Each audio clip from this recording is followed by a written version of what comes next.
Okay, so this projectile is fired from the cliff at a 37-degree angle.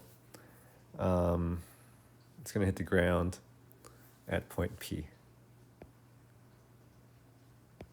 So it's going to make a projectile, a nice parabola, eventually hitting at point P.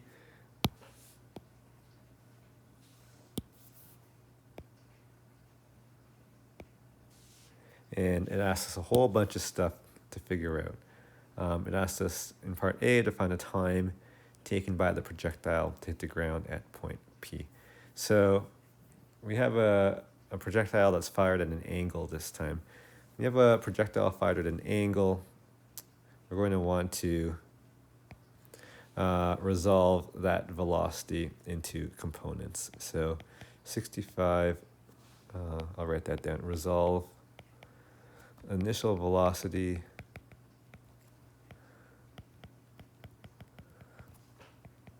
into perpendicular components.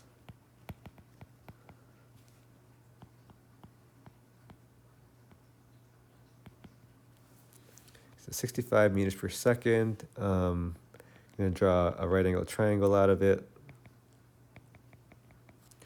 It's a 37-degree angle, 0.0 actually. And I'll label the legs of the triangle V1y, the initial y velocity, and Vx, the x velocity. Okay, I will get those two components. So starting with the vertical one, that's the opposite side of the angle, so I'll use sine.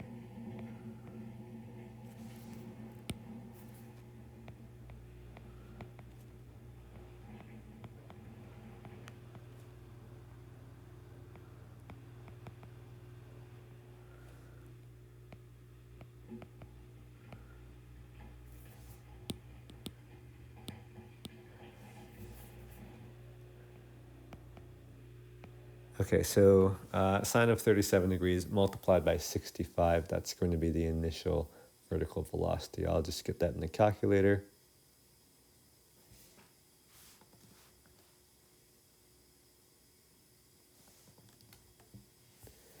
Give me 39.12. I'm keeping an extra digit here.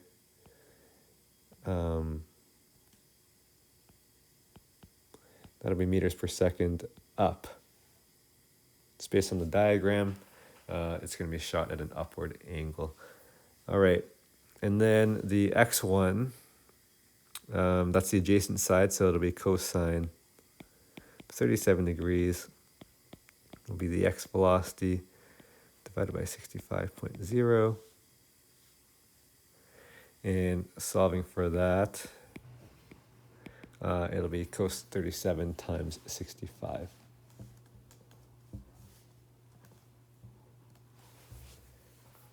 $51.91. Again, I kept an extra significant digit just because I'm not at my final answer yet. So that'd be meters per second forward.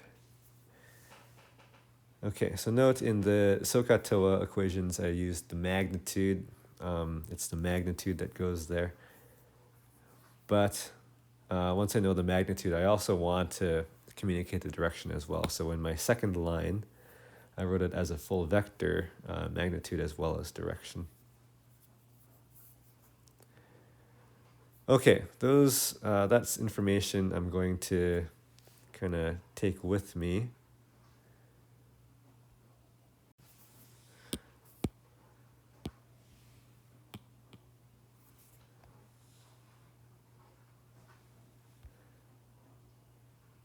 I'm just going to write that down again.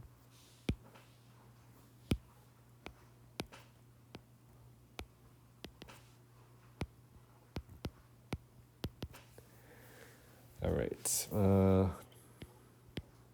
What were they?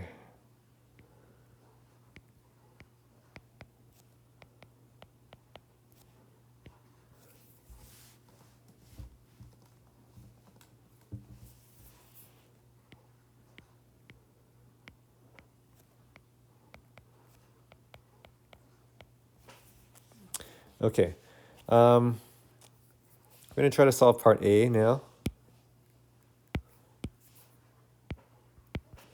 which is to determine the time taken for the projectile to hit the ground.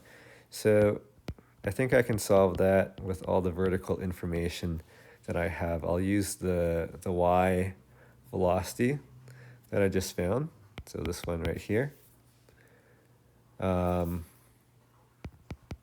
I'll use my acceleration due to gravity, which actually I'm going to write it as a negative 9.8 meters per second squared up. Because my initial velocity, I wrote it in terms of the up direction. So I'm going to match everything. And the displacement, similarly, the rock hits the ground 125 meters lower. So the displacement is 125 meters down, but I'm going to write it as negative 125 meters up. Again, I need all my directions matching, so I just chose to make them all up. I could have made them all down, but I made them all up. So delta t is my goal. I can solve that with uniform acceleration equation number 3.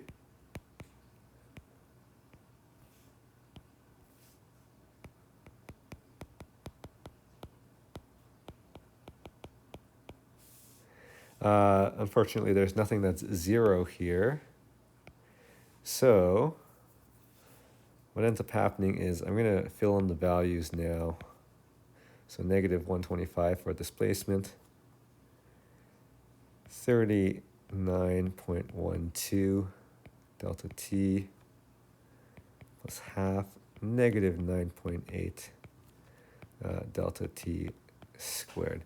This turns out to be a situation where you need to use the quadratic equation, because I got a t squared and I got another term that's a t. So we end up needing to use the quadratic equation. To do that, I'm going to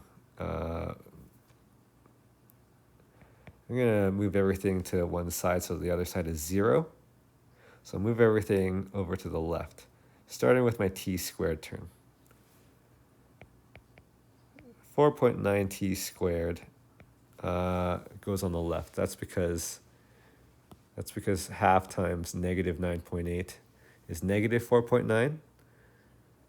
But when I move it to the left side of the equation, I'll have to make it positive 4.9 t squared. Then the t term will be negative 39.12 on the left side. And then minus 125 stays on the left side. Okay, so that allows me to use the quadratic formula. Negative b plus or minus the square root of b squared minus 4ac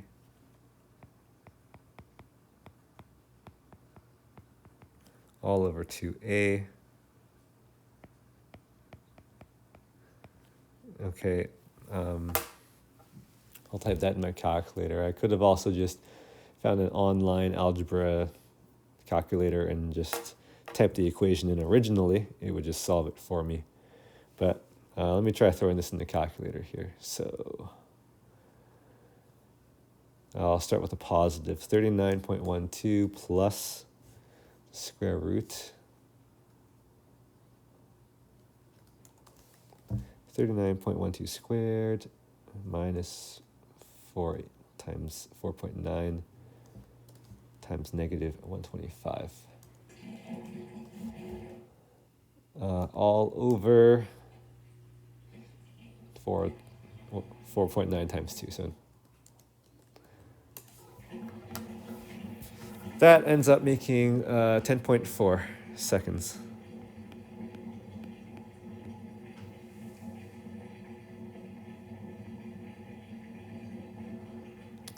That'll be rounded to 2 sig figs, so about 10 seconds.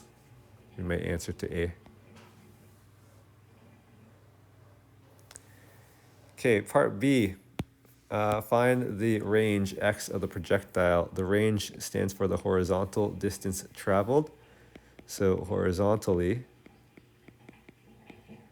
we have the Vx, which I'll mark as a double star. And then now we have the time as well. Okay, and we have the time of 10 seconds, 10.4 seconds. So that's enough information to find the x displacement. It'll be the x velocity times the time. So it'll be 51.91 times 10.4.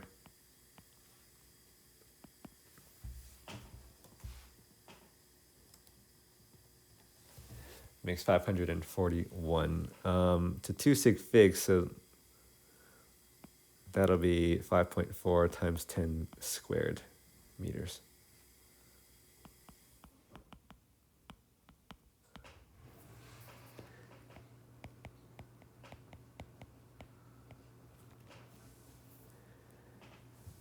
All right, at the instant just before the projectile hits point P, find the horizontal and vertical components of its velocity. Okay, that's a real pain in the butt. Okay. Stage.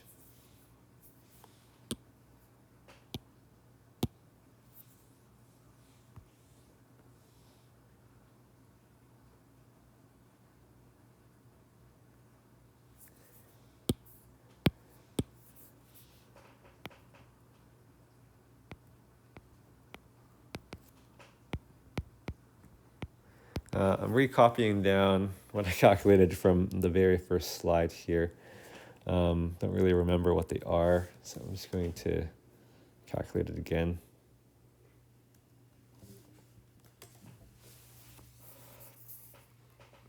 Okay, 51.91.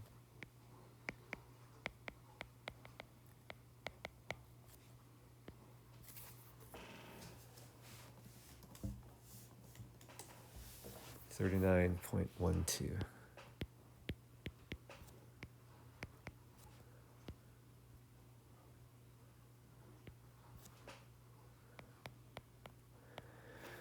These were the initial velocities when the ball left the cliff.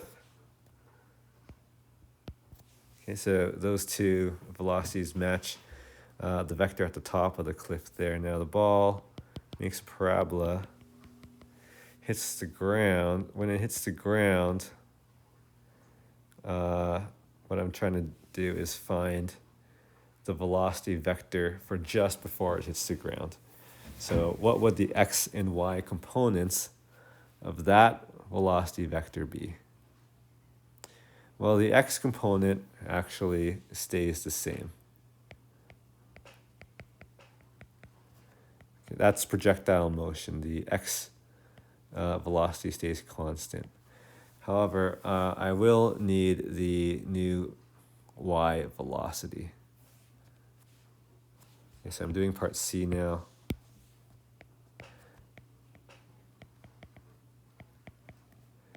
Vertically, we have v1 of 39.12 meters per second up. We also have the acceleration of negative 9.8 meters per second squared up. And we have our time, or use my displacement. That's more accurate. We have our displacement, which is the height of the cliff, which is 125 meters. Negative 125 meters up.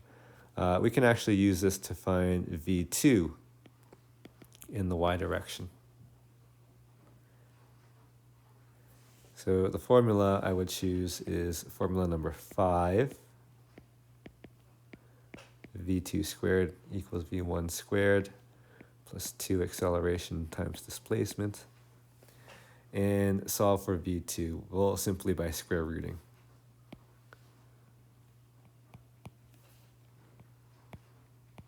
So it'll be plus or minus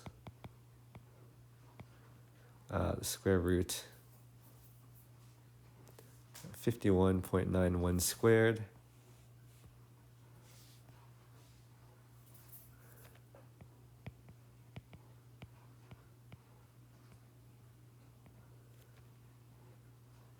plus 2 times negative 9.8 times negative 125.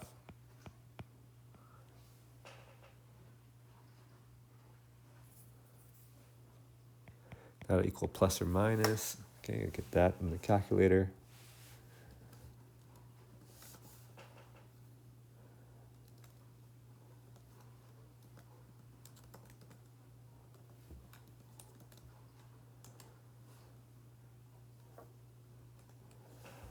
That's giving me 77.7 meters per second.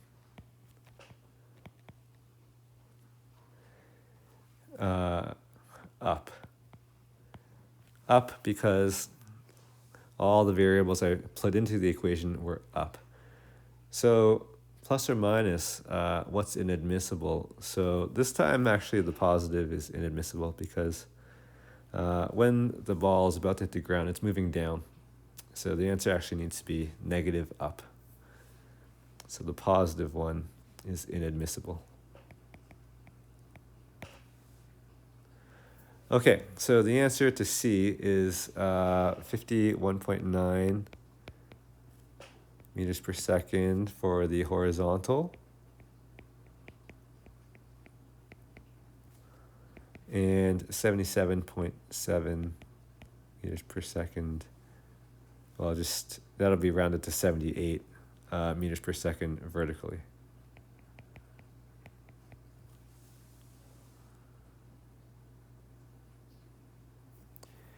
D, the magnitude of the velocity. So they're talking about the magnitude of this, the last arrow there. The magnitude of that, if we know how much the horizontal component of the vector is, how much the vertical component of the vector is, we can draw ourselves a triangle.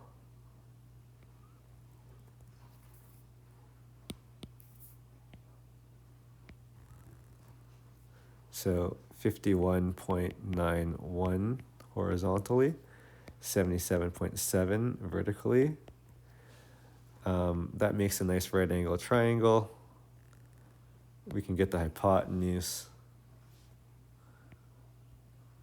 We can get the angle as well. That's part E.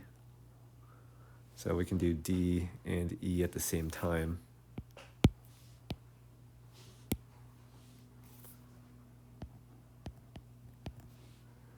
I'll call this theta. I'll call this V2, the final velocity. The magnitude of it is from the Pythagorean theorem. So square root of a squared plus b squared.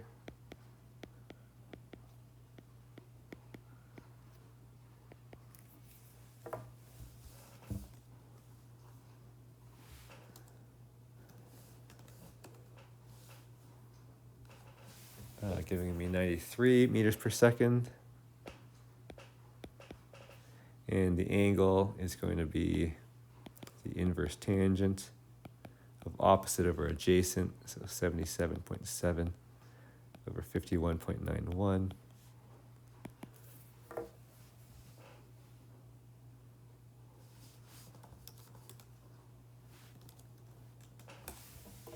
.56 degrees. Okay, so those are the answers to D and E.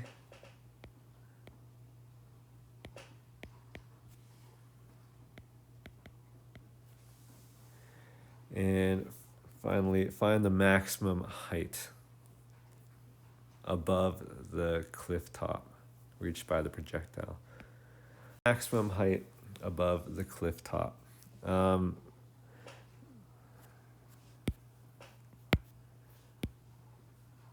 So again, it makes the projectile. So here's the cliff top. Here's the cliff top. I need to find out how high from the cliff top is the maximum height. So we're analyzing the vertical components again. And once again, the initial velocity vertically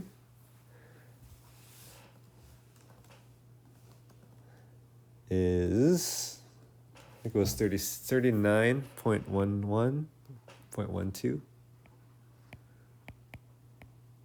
That was it. We calculated, that was the first thing we calculated pretty much. The acceleration is negative 9.8 meters per second squared up vertically. So to find the max height,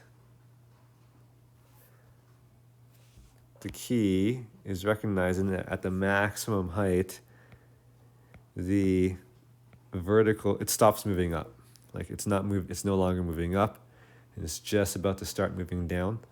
So at that instant, the vertical velocity is 0. That is the key to finding the maximum height of a projectile. And now we can find the displacement. We find the equation that relates those 4 variables. That's the uniform acceleration equation number 5.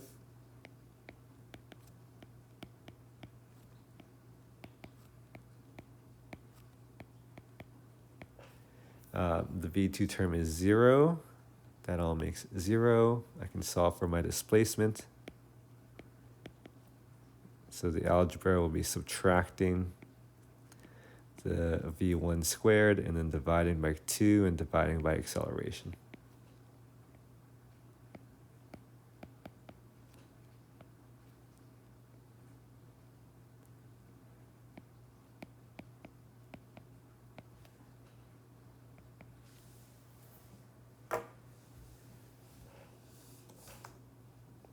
So we end up with a negative divided by a negative, which is a positive, positive 78 meters up. So that's how high above the cliff the maximum height of the projectile will reach. So lots and lots of parts to that question. Apologize, this video is extremely long, but that takes care of all of the parts.